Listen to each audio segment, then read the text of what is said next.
Hi friends, బాగున్నారా? నేనైతే చాలా బాగున్నాను. మీరు బాగుండాలని మనస్ఫూర్తిగా కోరుకుంటున్నాను. ఈరోజు నేను పచ్చడి ప్రిపేర్ చేస్తున్నానండి. ఇడ్లీ, దోశ ఏ దీనికైనా మనము ఇది చాలా బాగుంటుంది. టేస్ట్ అనేది ట్రై చేసి చూడండి తప్పకుండా. అండ్ మార్నింగ్ వ్లాగ్స్ని అయితే తప్పకుండా సబ్స్క్రైబ్ చేసుకోండి ప్లీజ్.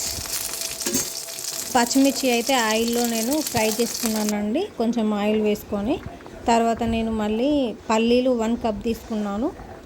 1 కప్పు పల్లీలని నేను బాండీలో అయితే వేసుకొని వేయించుకుంటున్నాను. దోరగా వేయించుకోవాలండి, ఇవి ఎక్కువ మాడద్దు. చూడండి,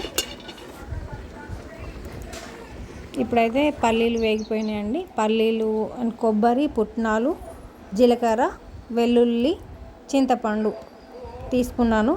అంటే మనం 1 కప్పుకి పావు కప్పు వరకు ఉంటాయండి కొబ్బరి అనేది, పుట్నాలు కూడా.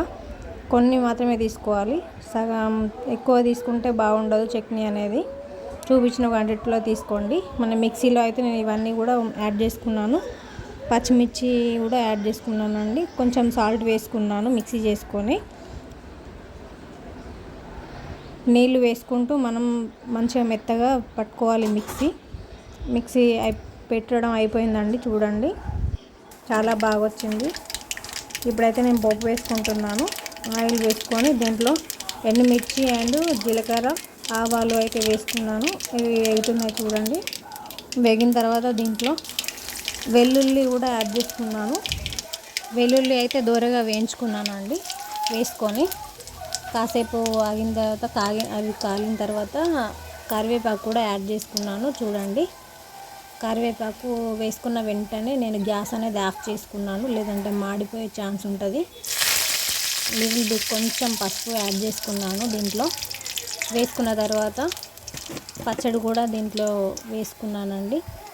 చాలా బాగా వచ్చింది పచ్చడి మాత్రం. కొంచెం సాల్ట్ తక్కువ అయింది అనిపించింది నాకు, నేను మళ్ళీ యాడ్ చేసుకున్నాను సాల్ట్.